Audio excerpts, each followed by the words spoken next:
Hi friends, ఈ question మనం simple interest నుంచి చూస్తున్నాము. సొల్యూషన్ చేద్దాం. First SI is equal to PTR by 100. ఇది మన ఫార్ములా. పి అంటే ప్రైస్, టీ అంటే టైం, ఆర్ అంటే rate of interest. Okay, time ఎంత ఇచ్చినాడు? 1.5 year అంటే 3/2 ఇయర్.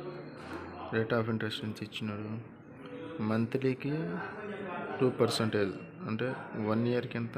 12 × 2 24%. ఇప్పుడు SI is equal to price ఎంత ఇచ్చినాడు?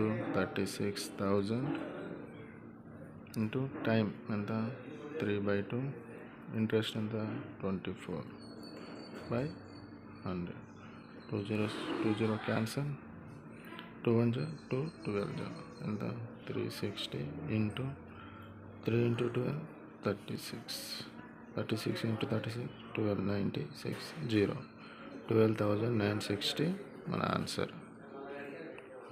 Okay, bye friends.